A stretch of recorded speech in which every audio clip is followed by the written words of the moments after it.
Друзья, всем привет! Сегодня 4 июня, воскресенье, и снова я в пути. Но сегодня такой не туристический день, сегодня, скорее всего, очередной выходной объем, тренировка. Как видите, я оделся по-спортивному, сегодня погода отличная. Ну и предстоит мне сегодня проехать до Кильдянцев, это по полям Искатына, через Сатал, там, Марху и так далее. Ну что ж, полетели, друзья. Ну, потихоньку выбираемся из города. Это так называемое Портовское шоссе. Хорошо, здесь уже тротуар подмели, видите. Нормально стало. А то здесь, ну и вот эта глина, песок лежала, потому что очень много в Якутске открытых грунтов до сих пор. Вся эта грязь вывозится со дворов частных и так далее. Поэтому, ну, здесь было довольно-таки грязно, пыльно, но сейчас получше стало. Ближе к Мархе идет ремонт дороги. Здесь хотят ее расширить, также сделать четырехполосной. А сейчас я как бы еду так с краю, как бы по обочине, потихонечку. Дальше будет Марха. Поеду, наверное, по Мархе, так как там движение гораздо меньше, чем по Намскому тракту, поэтому лучше поеду я через Марху. Да, и там как раз будет тот самый поворот, который выводит на поля. А поедем мы сегодня по полям через поля. Это, ну, за Искатыном, которые находятся. Вчера ребята там были, говорят, дороги все просохли, луж нету. Дорога идеальная для МТБ, поэтому, кстати, мой выбор сегодня был сделан на Найнер, на МТБ. Поэтому я сегодня на Найнере, на алюминиевом. Есть еще второй карбоновый, но я его еще не перебирал. Он пока в таком зимнем варианте стоит на балконе. Поэтому я на алюминиевом. Ну, как бы особо разницы нету для меня. Но на чем ехать, как бы и тот вариант, и тот вполне себе годный. Вот по пути такой маленький мосточек. Это уже Марха. Здесь вот озеро Мархинка. И мне вон туда, направо, прямо где-то километров 5, и уже поворот будет на поля. А на часах тем временем 13:00. Ветер, кстати, встречный. Кстати, немного такой лайфхак сегодня использую. Не знаю, как будет со звуком. Если меня хорошо слышно, без порыва ветра, то уже хорошо. Я, значит, где вот эти вот, откуда звук, микрофон исходит, под, получается, чехол поставил такие, ну, ватку засунул, чтобы, как бы, от ветра не было приглушения, чтобы ветер не мешал. Не знаю, как получится. Приеду, буду монтировать видео, там будет видно. Ну вот, мы с моим железным конем проезжаем уже Марху. Сейчас пойдет поворот налево, будет мост через речку Мархинка. Ну и, как я говорил, здесь трафик не такой большой, поэтому вот здесь веллеры местные. Всем привет. Вот, и здесь как бы советую, те, кто едет на Искатын, там по полям, совет велосипедистам: едьте лучше здесь, по этой дороге, потому что там по основной вы будете пыль глотать, да и машин там больше. Здесь гораздо лучше. Так, сейчас вот поворот будет налево. Сзади нет никого, впереди нет, можно поворачивать. Вот речка Мархинка. Мост. Ну и дорога тут гораздо лучше. Новый асфальт, кстати, в Мархе положили. Ну как новый? Уже, наверное, ему года 2, но ям таких нету, поэтому тоже совет ездить по этой дороге. Руки себе ничего не отобьете. Дорога просто сказка.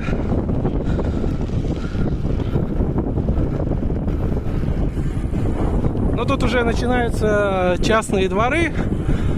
Сейчас я буду уходить вправо. Здесь уже начинается вот гравийка. И в ближайшие вот километров 30-35 не будет уже асфальта, а будет вот такая дорога.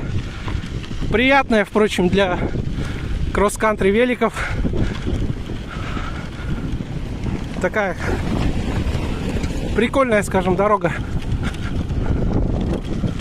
Ну вот мы уже проезжаем с моим двухколесным другом Марху, и здесь уже заканчивается частный двор. Вот эти вот сейчас вот 2-3 домика, и все, уже буквально и начнутся поля. Здесь вот тоже речка такая. Ну как, ну да, в принципе это речка, потому что это здесь вот эти озера, они все заливные, поскольку весной здесь, когда начинается ледоход, большая вода, вот эти вот речки все заливает. Здесь, кстати, и рыба водится. Мы как-то в детстве на этих полях с отцом, ну, и на удочку, и сети ставили с братом тоже. Прикольные места здесь. Вот здесь, кстати, можно даже купаться летом. Здесь есть пляж. В общем, хорошее место.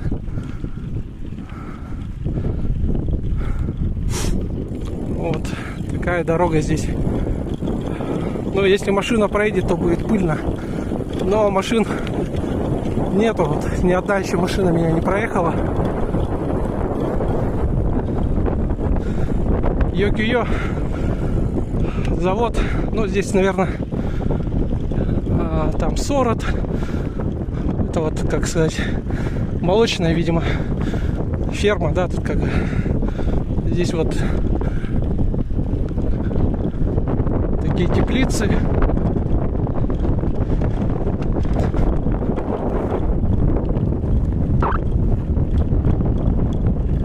Вот здесь, кстати, вот за этим пригорочком пляж тоже. Летом здесь постоянно люди купаются. Ну, буквально уже через недельки 2-3, наверное, уже можно будет купаться.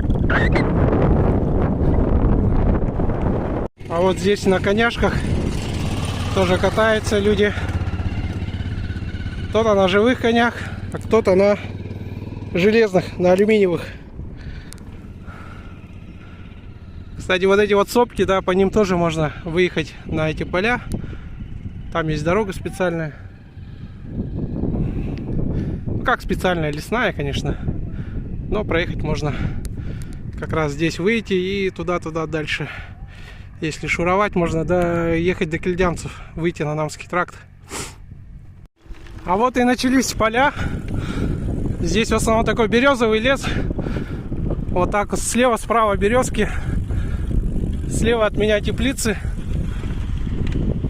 Здесь в детстве помню с дядей Колей, когда он еще был живым, а я вообще пацаненок был, мне лет 5 было, 6, мы здесь еще на мотороллере муравейник ездили, собирали грибы. Да, раньше здесь очень хорошие подберезовики росли, подосиновики. Мы прямо здесь мешками эти грибы собирали. Но сейчас уже время не то. Да и не растут уже здесь грибы, собственно. Это где-то надо вдали ехать. А раньше здесь куча грибов мы собирали. Ну и рыбалка, как я до этого говорил. Здесь есть, вот тут, возле тех сопок находятся такие, ну, озера заливные. И там, соответственно, была у нас тоже хорошая рыбалка. Караси в основном. И гальянчики попадались. Красиво, просторы. Прям душа отдыхает.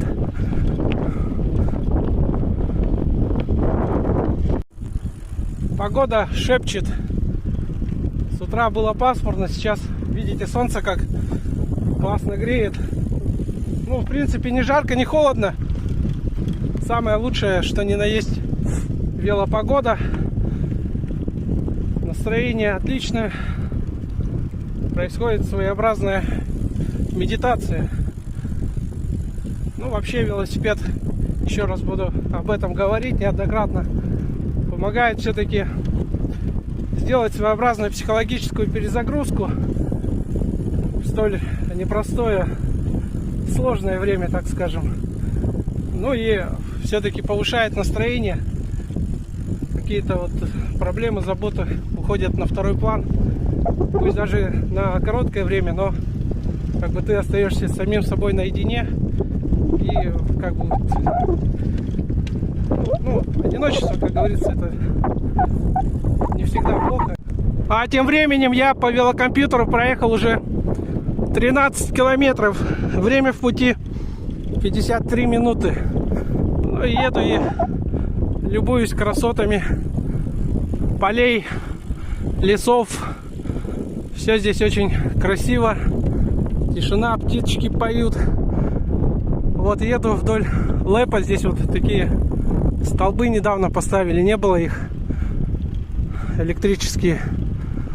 Там впереди тоже фермы находятся, поэтому электричество туда и проводят.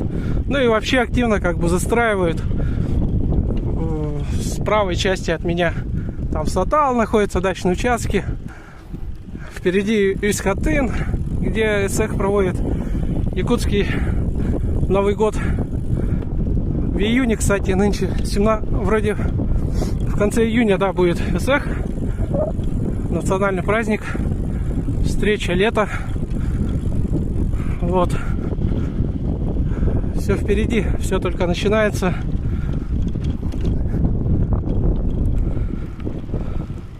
А здесь справа от меня небольшой песочный карьерчик. Здесь поселились стрижи.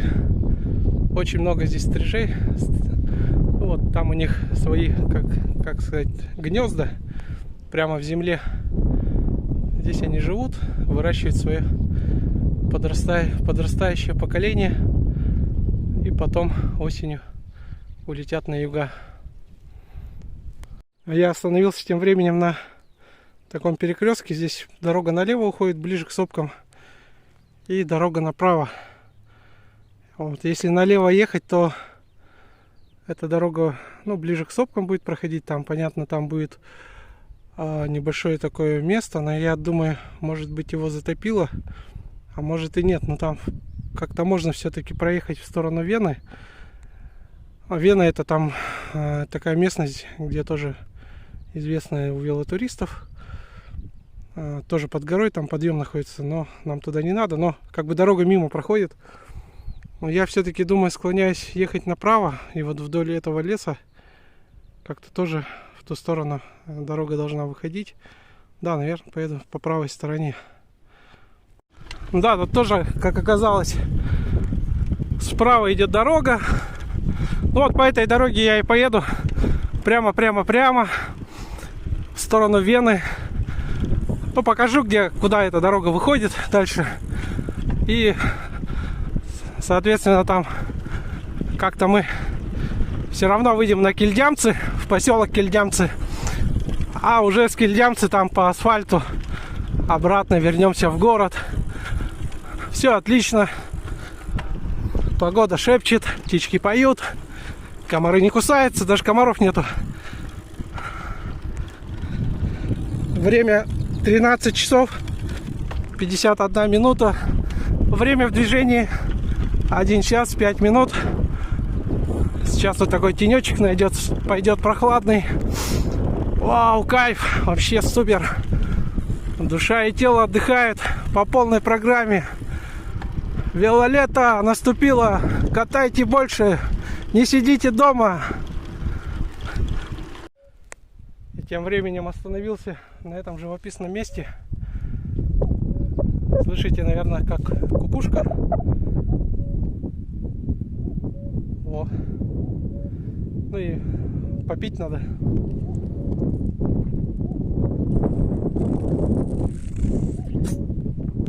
Взял с собой изотоника. В жару очень помогает, хотя сейчас и не жарко, но там много очень полезных макроэлементов для вашего организма. Поэтому рекомендую покупать изотоники. Ну, это гораздо лучше, чем просто воду пить. Ну, в принципе, можно и воду, но все-таки в изотонике больше будет полезных веществ для организма, так как в жару, когда тепло, лето, из организма вот выходят макроэлементы, соли. Поэтому их надо постоянно пополнять. А изотоник — это вот прекрасное для этого средство. Да, вот продолжая разговор пропитание и питье.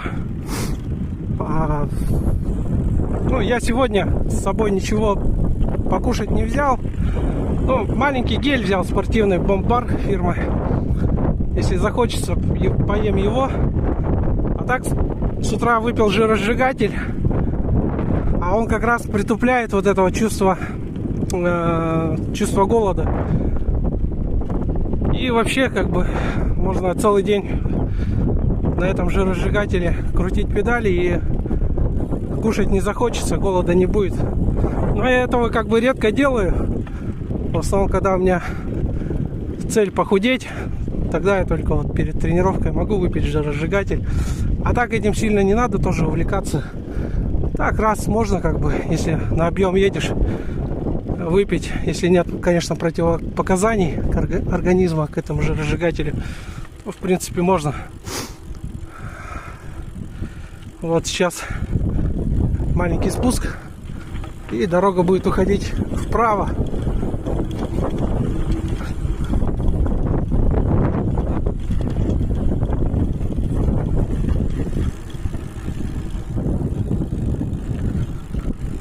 Видите, подснежники уже доживают свои дни. Когда-то они были желтого цвета, сейчас они уже белые. Но все равно красиво. Здесь очень много подснежников. Видите, целые поля.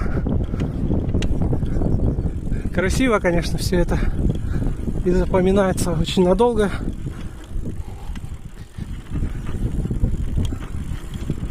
Оп. Видите, дороги сухие, все подсохло. Ехать одно удовольствие.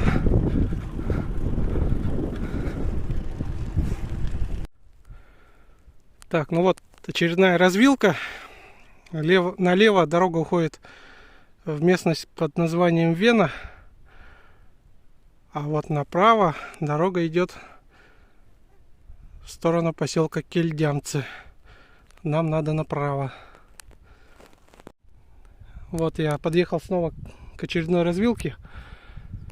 Здесь уже, вот видите, близко очень сопки находятся.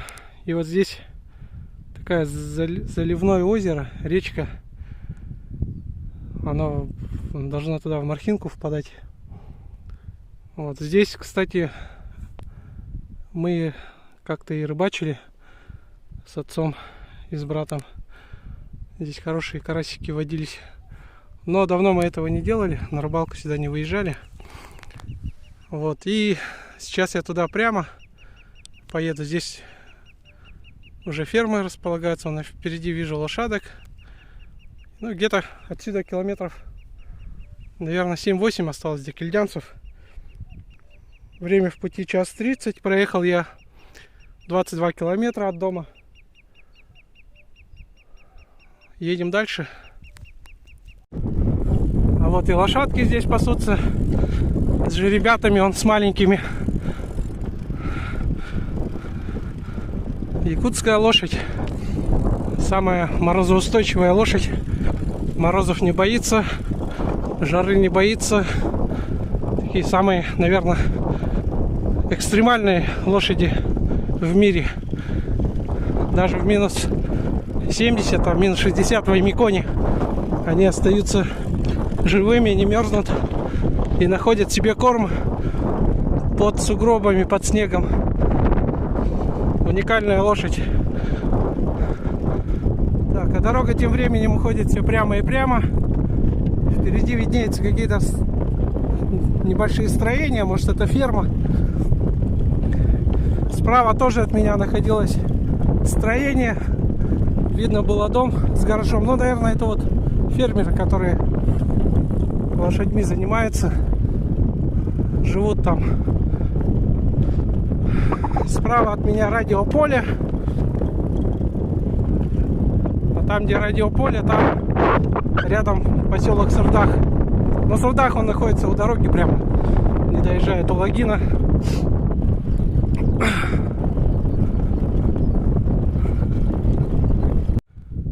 Да, тут домик строят. Ну, видимо, фермеры, каннибазы. Тут все огородили забором. Ну, главное, чтобы дорогу не загородили, чтобы в будущем, чтобы свободно можно было проезжать. Так, а нам прямо и прямо. Поехали дальше. Вот, и снова заливное здесь озеро. Сейчас передо мной вот здесь, на этом месте, стая уток. Штук 20 аж взлетела в воздух и улетела по направлению к тем сопкам. Вот тут чибисы, стресогузки летают. А вот тоже заливная речка. Вот здесь я точно помню, что мы здесь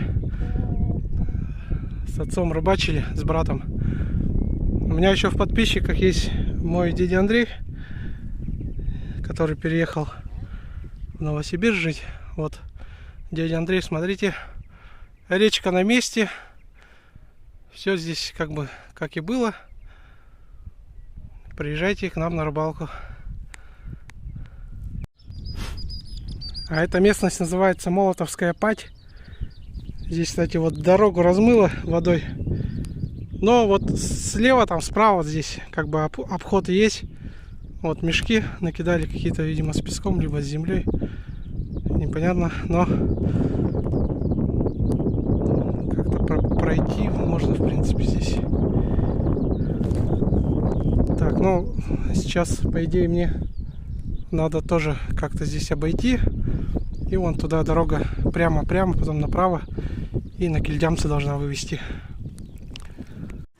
Да, вот потихоньку объезжаю это место, где прорвало дорогу.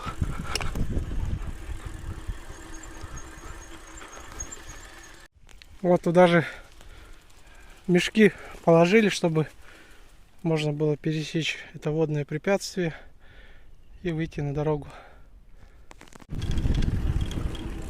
О, сзади машина. Сейчас вы увидите столб пыли, когда проезжает машина. Вот видите, какой столб пыли остается. Но хорошо, что ветер боковой.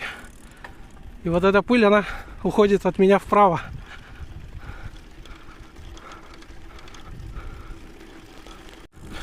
Но на машине здесь кайф не получишь по этим полям. Почему? Потому что, ну, проскочишь ты эти поля за 15-20 минут. А на велике, когда ты едешь, ты каждую вот этот вот, каждую кочку, каждую дорогу ощущаешь своим телом. Ну и вообще, на велике тут можно и 2 часа ехать, не спеша, кайфуя. А на машине это все здесь мигом, махом пролетаешь. Почему я так говорю? Потому что я сам здесь в детстве с отцом все эти поля мы объезжали, здесь катали, и рыбачили, и грибы собирали. Поэтому это все как-то быстро происходит на машине. Но на велике это особый кайф, поэтому катайте лучше на велике. Это интереснее, это как бы и для здоровья полезнее, ну и вообще вело рулит. Что ж, а тем временем виднеются дома жилые поселка Кильдямцы. Проехал я 2 часа 4 минуты, 30 километров по велокомпьютеру показывает. Неплохо, но я, в принципе, и не спешил особо. Так было и задумано. Потихонечку ехать в свое удовольствие. Главное получать кайф.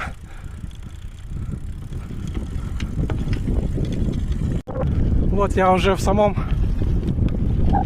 поселке Кильдямцы. Это жилая зона здесь. Здесь начинается хороший асфальт, новый асфальт. Вот мы уже едем на новом асфальте. По новому асфальту.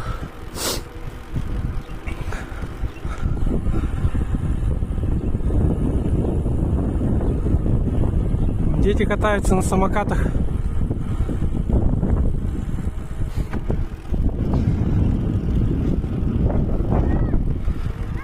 Детишки. Здесь почта. Хотя нет, это не почта, здесь остановка, конечка, видимо. Конечка и магазин Кустук. Можно закупить продукты, воды. Но мы этого делать не будем, поедем дальше. Сейчас будем потихонечку выбираться из поселка. Будем выходить на Анапский тракт. И поедем обратно уже в город. Проехал уже 31 километр. Время 2 часа. Время 15 часов 8 минут. 4 час, начало 4 часа. В принципе, на время как-то уже все равно. Темнеет где-то к часам 11, но у нас уже белые ночи, поэтому я даже без велофонарика могу даже и без фонариков ехать. Не столь критично. Но до темноты, так или иначе, я уже буду дома. Где-то через пару часов, наверное, уже я буду находиться в городе. А вот мы и на трассе. Нет ничего лучше, чем 2 колеса. Повторю крылатую фразу Андрея Едунова. Так, вот ильдямцы есть и справа, и слева. Тут тоже как бы речка пересекает поселок.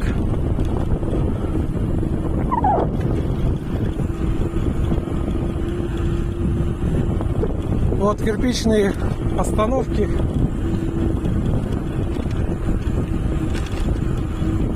И лошадки стоят в тени на этих остановках.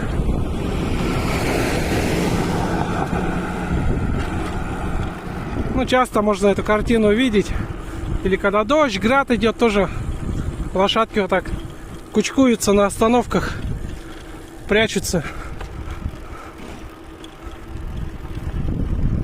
Рядом здесь коровы тоже. Ну, в общем, все как в деревне. Это и есть деревня. Вот речка, о которой я говорил до этого.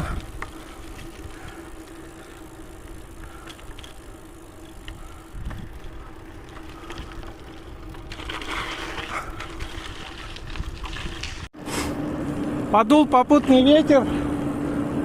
До Якутска 21 километр остался.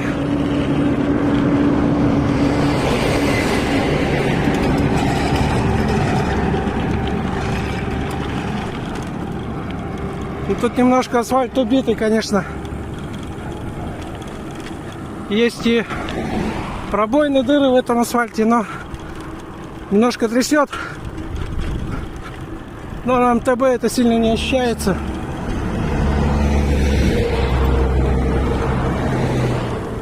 Помню, мы как-то тут на шоссерах гоняли.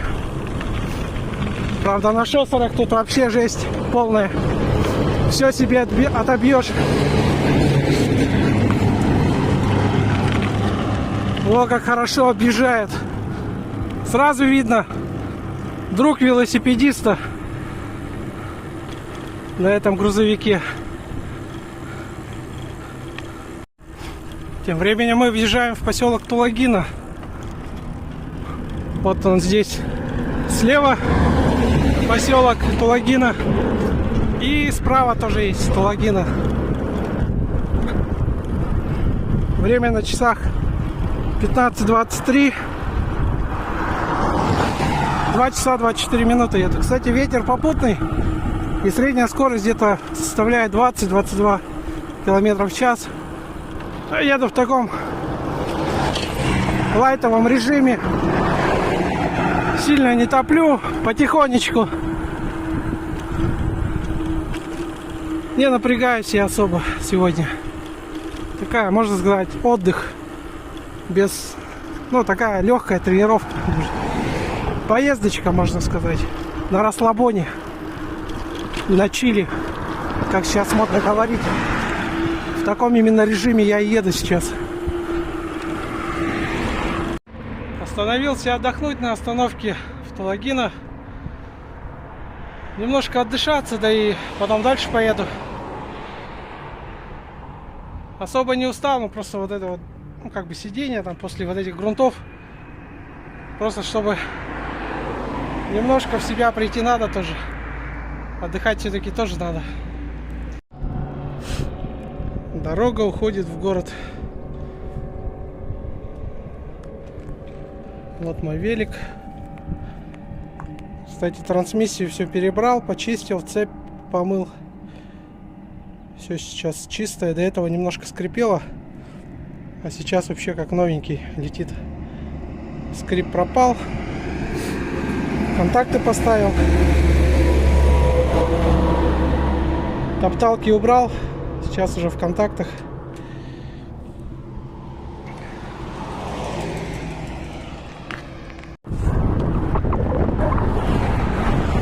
Проезжаем Усть-Катын. До Жатайской развилки где-то 1,5 километра. А там до Мархи рукой подать. Километров 5 всего остается. Ну, от Житая имеется в виду. Отсюда где-то 7 километров до Мархи.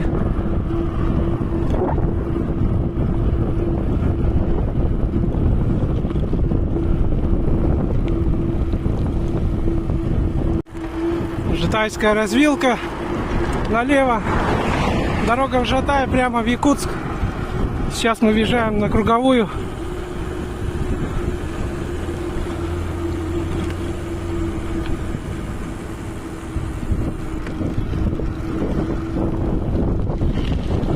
Кстати, мне навстречу выехал Аян. Здесь снова началась грунтовка. Идет ремонт дороги. Ребята уже прозвали это дорога ярости, как в Безумном Максе. Пыль столбом стоит.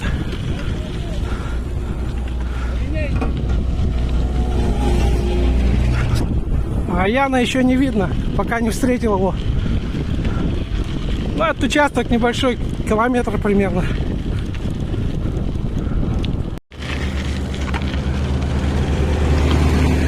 Немного даже, знаете, ностальгия берет, когда я еду по этой дороге, по такой дороге.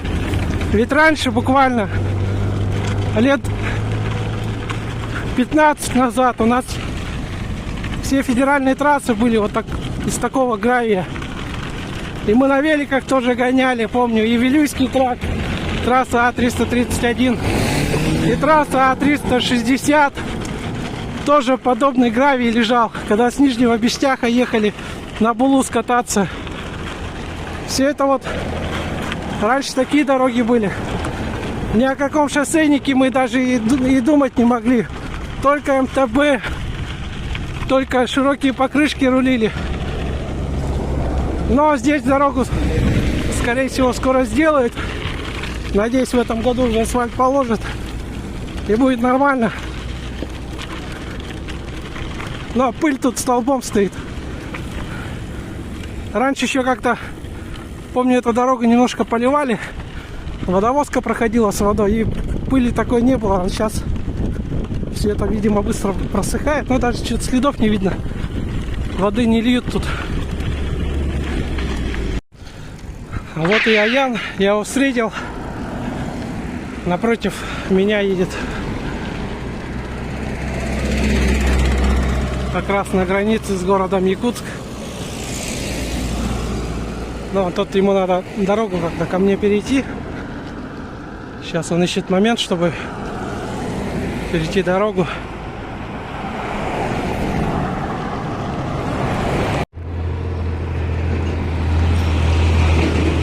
Привет, Аян. Тепло? Ты уже весь в шортах. Молодец. По-летнему оделся. Ну все, друзья, мы уже в городе Якутске. Сегодня мы по велокомпьютеру проехали почти 60 километров. Время в пути 3 часа 32 минуты. В общем, поездка удалась. Как всегда, ставим свои лайки, оставляем комментарии и подписываемся. Всем пока, до скорых встреч.